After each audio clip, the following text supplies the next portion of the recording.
Hola amigos, bienvenidos a esta nueva emisión de Diálogo de CGTV en español. Les saluda Jia Jiabin desde Beijing. El pasado 5 de marzo, el premier chino Li Keqiang presentó el informe sobre la labor del gobierno, en el que hizo un resumen de los trabajos hechos por la administración a lo largo del año pasado y también estableció las principales tareas para el año 2016. Uno de los temas más llamativos en el informe sobre la labor del gobierno es el trabajo sobre la economía. En 2015, el Producto Interno Bruto de China logró un crecimiento del 6,9%. ¿Es esta cifra satisfactoria? En 2016, el país seguirá enfrentando una presión a la baja. ¿Y cuáles son los principales retos para el gobierno en materia de economía? Para solucionar estos y otros interrogantes, hemos invitado a la señora Lin Hua, investigadora de la Academia China de Ciencias Sociales. Hola, señora Lin, gracias por acompañarnos en diálogo. Muchas gracias. Bueno, antes de comenzar, vamos a echar un vistazo a lo que fue el desempeño de la economía de China en 2015 y también en el último lustro, ya que el año pasado fue el último del 12º plan quinquenal. El pasado 5 de marzo en Beijing, la 12ª Asamblea Popular Nacional, el máximo órgano legislativo de China, inauguró su cuarta sesión. En ese día, el primer ministro Li Keqiang presentó al país el esperado informe sobre la labor del gobierno. El alto funcionario dijo que el año pasado la economía del país se mantuvo dentro de unos límites razonables, al haber crecido 6,9%. La cifra, una de las más elevadas entre las principales economías del mundo, impulsó el Producto Interno Bruto hasta los 10,4 billones de dólares, según el informe. En 2015, la producción de cereales de China aumentó por 12º año consecutivo. El índice de precios al consumidor, el principal indicador de la inflación, subió un 1,4% interanual, el nivel más bajo en 6 años, y muy por debajo del tope oficial de 3%. Además, el premier sostuvo que China ha cumplido con todas las principales tareas y objetivos establecidos en el 12º Plan Quinquenal de Desarrollo Económico y Social, que llegó a su fin en diciembre pasado. El PIB registró un crecimiento anual promedio del 7,8% en ese periodo, gracias a lo cual China se posicionó como la segunda economía mundial, el líder en el comercio de bienes y uno de los países más activos en materia de inversiones en el extranjero. Asimismo, el consumo de energía por unidad del PIB se redujo en 18,2% y las emisiones de los principales agentes contaminantes disminuyeron en más de 12%. Y adicionalmente, más de 100 millones de habitantes del campo salieron de la pobreza. Todas estas estadísticas no dejan duda de los avances de China en materia económica en el último lustro y dan cuenta de la existencia de un escenario más que propicio para el inicio del ambicioso 13º Plan Quinquenal.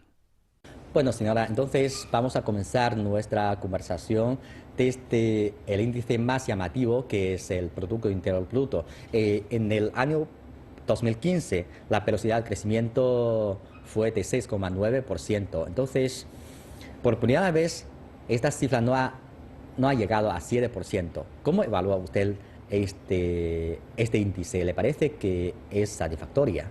En los últimos años, el crecimiento económico de China es un problema, se preocupa y se discute mucho, tanto en el interior como en el exterior. Sí. El año pasado, nuestro crecimiento económico no llegó a 7%, pero me parece que hay algunos temas que no se pueden ignorar. Primero es que en qué contexto se logró este crecimiento. El segundo es cuál es la contribución de este crecimiento a la economía mundial. Tercero es cuál es la calidad de este crecimiento. En primer lugar, vamos a ver el contexto nacional e internacional. Como sabemos que el año pasado la recuperación de la economía mundial era muy lenta y el comercio internacional también continuaba siendo débil y el mercado financiero internacional todavía era inestable y también hay muchos conflictos geopolíticos que eran cada día más graves. Claro. Y en el interior también nosotros nos enfrentamos muchas dificultades. Por ejemplo, el exceso de la capacidad productiva, la falta de del suministro eficaz y la dificultad financiera y la subida de los riesgos financieros, etcétera. Por eso, en un contexto tan complejo y tan grave, me parece que no es fácil lograr un crecimiento como este, es decir, 6,9%. En segundo lugar, vamos a ver cuál es la contribución de nuestro crecimiento a la economía mundial. El año pasado, el crecimiento promedio de la economía mundial era más o menos 3%. Y China, o sea, el crecimiento económico de China es uno de los más altos dentro de las economías más importantes de todo el mundo. Según la estadística recién publicado por el Banco Mundial, el año pasado nuestro crecimiento económico, o sea, la contribución de este crecimiento para la economía mundial llegó a más de 25%, ocupando el primer lugar de todo el mundo.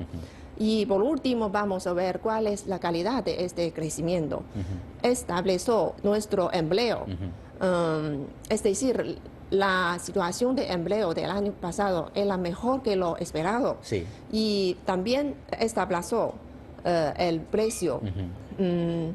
Y desde el punto de vista de las contribuciones de los sectores, la contribución de servicios era muy grande.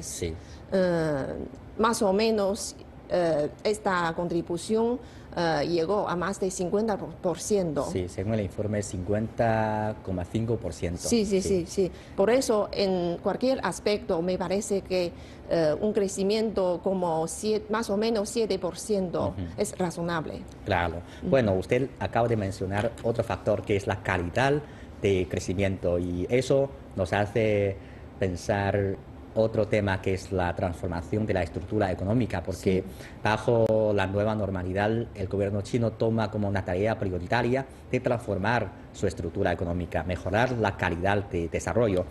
¿Cómo evalúa usted los logros hechos por el gobierno chino en 2015 en este aspecto? El año 2015 es el último año del 12º plan quinquenal y también es el primer año que China se adapta a la nueva normalidad. El primer año. También es un año muy grave, muy importante de la transformación económica china. Me parece que hay muchos cambios que se pueden presentarse a la atención. Por ejemplo, nuestra demanda de consumo está transformándose del consumo tradición a un tipo de consumo personalizado y diversificado. Y además nuestra demanda de inversión está transformándose de las industrias tradicionales a los sectores relacionados a la interconexión, el nuevo comercio, nuevos productos y nuevas formas económicas, etcétera. En cuanto a la exportación, antes nuestros productos exportados, la mayoría es productos de baja tecnología, pero ahora empezamos a exportar productos de media y alta tecnología. Ahora ya tenemos la meta del PIB para el año 2016, que es entre 6,5% y 7%. Y parece que esta meta es un poco más baja en comparación con el año anterior, que es alrededor del 7%. ¿Le parece que esto simboliza más presión para la economía del 2016? Sí, nos enfrentamos a algunas dificultades internas, tanto internas como externas. Desde el punto de vista de interior, nuestra economía se enfrenta con algunos retos, tales como el exceso de la capacidad productiva, la alta existencia de bienes raíces, también el alto costo de la economía real, y también hay unos defectos de desarrollo. Sí. Desde el punto de vista del contexto internacional, es difícil la recuperación de la economía mundial. Es decir, nos encontramos con muchas dificultades. Sí. Pero todo esto no significa que la economía china va a desacelerarse.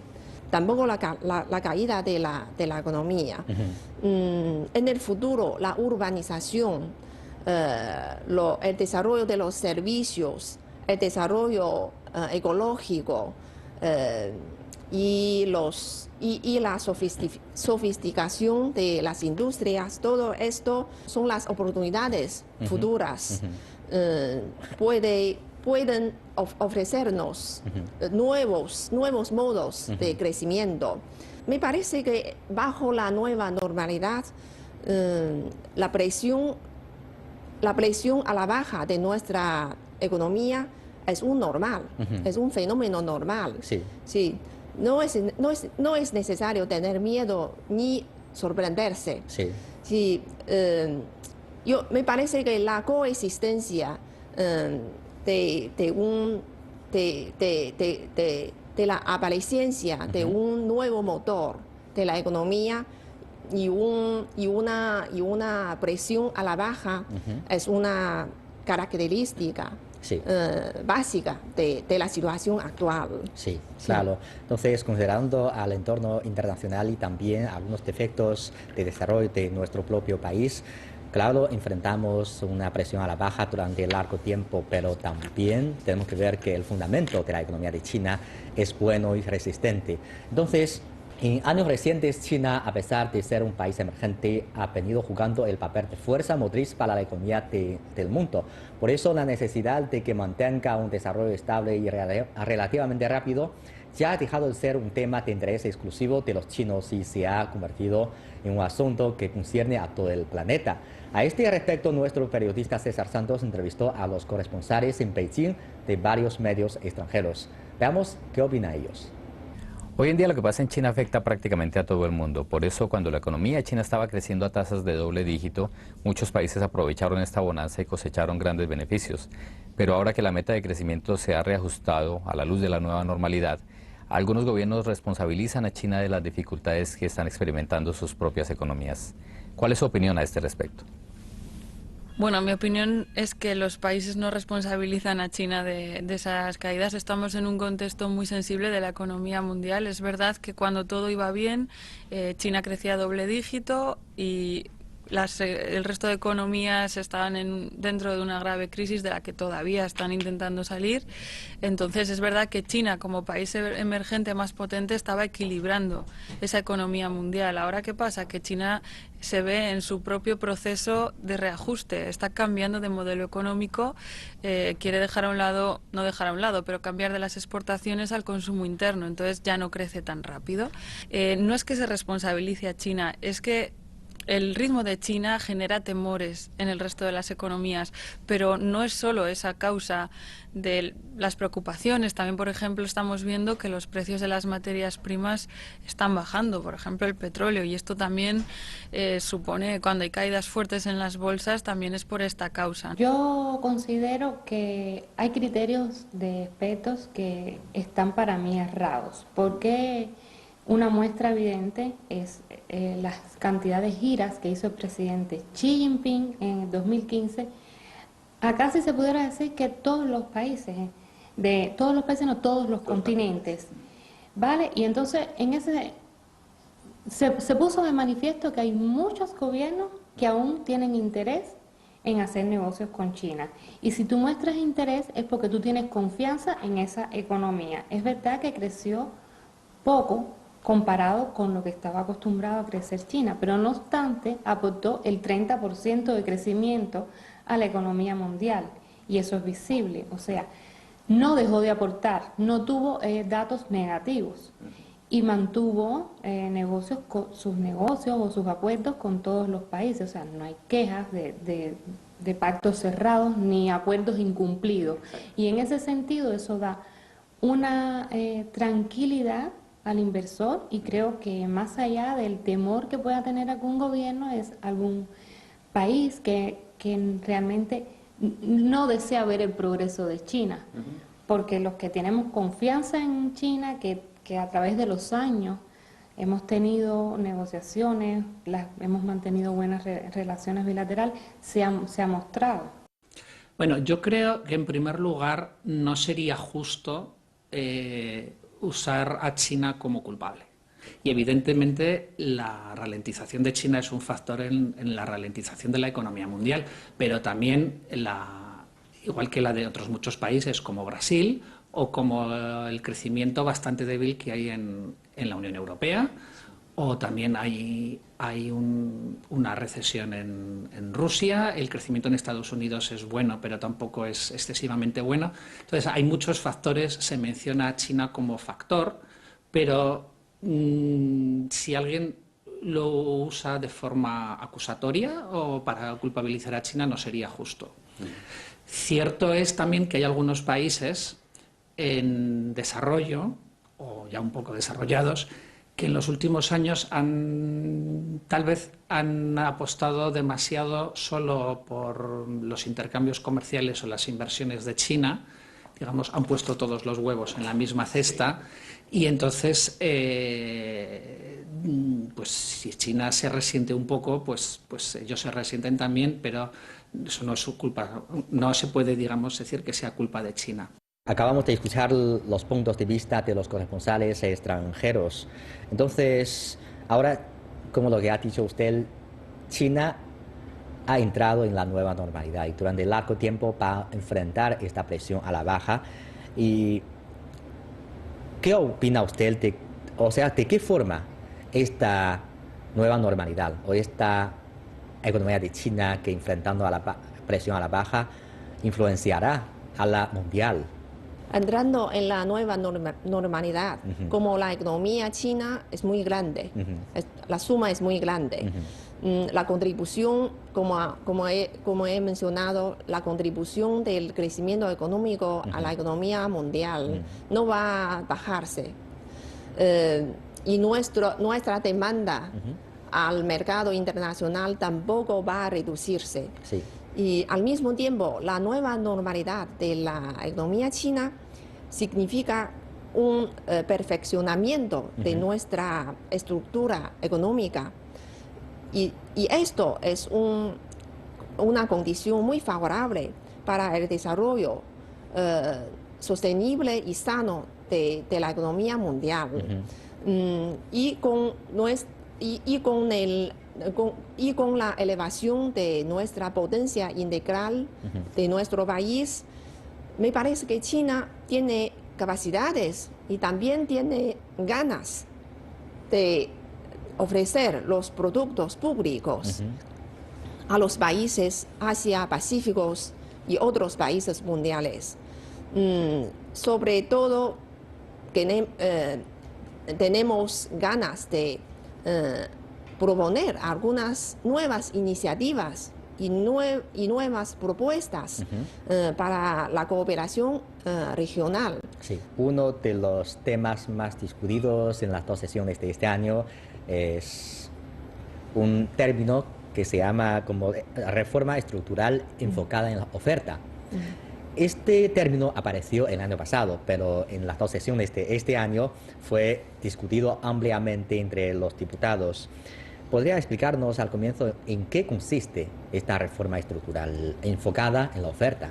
Como sabemos que el crecimiento económico tiene tres motores: la inversión, el consumo y la exportación, Sí. la llamada troika. Sí. Y mencionando el crecimiento económico, el método tradicional es ampliar la demanda, estimular el consumo y aumentar la exportación. Sí. Pero ahora queremos cambiar de un otro nuevo pensamiento, un otro método. Sí. Y esto es la reforma enfocada en la oferta. Y por eso la reforma enfocada en la oferta, ¿qué quiere decir? Quiere decir, es un modo de elevar la competencia para estimular el desarrollo económico a través del perfeccionamiento de la oferta y la producción. Concretamente, vamos a eliminar capacidades productivas atrasadas, Sí.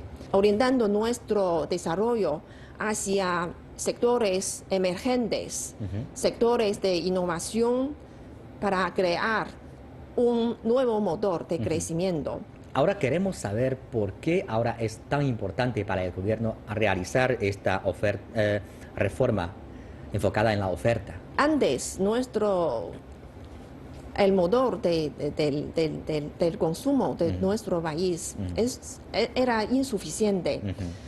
Es decir, nuestro pueblo prefieren depositar su dinero en el banco. Sí. Por eso nuestro país necesita estimular la demanda. Pero con la elevación, con la subida del nivel de ingreso de los pueblos, ya tenemos la capacidad de consumo. Pero ahora nuestros productos ofrecidos ya no pueden satisfacer la demanda de los pueblos, de los consumidores. Ahora los chinos tenemos la capacidad muy fuerte de consumo. Mucha gente, muchas personas prefieren ir al extranjero para hacer compras. ¿Esto qué significa? Significa que aparecieron problemas de nuestras ofertas. Lo más importante es que nuestra empresa, nuestra economía también se enfrenta a muchas dificultades. Por eso el exceso, la capacidad productiva, como he mencionado, y además la alta existencia de bienes raíces y también el alto costo de las empresas y altos riesgos financieros. Y la reforma en la oferta es favorable para resolver estos problemas. Sí, una de las tareas cruciales de las dos sesiones de este año es discutir y aprobar el 13º Plan Quinquenal de Desarrollo Económico y Social.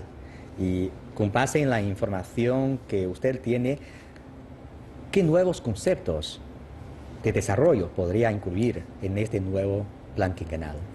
El nuevo Plan Quinquenal determinó 5 conceptos de desarrollo. Respectivamente son la innovación, la coordinación, el desarrollo ecológico, apertura y la compartición. Aquí yo quisiera detallar los tres. El primero es la innovación. Me parece que esto es un arreglo estratégico más importante de nuestro gobierno.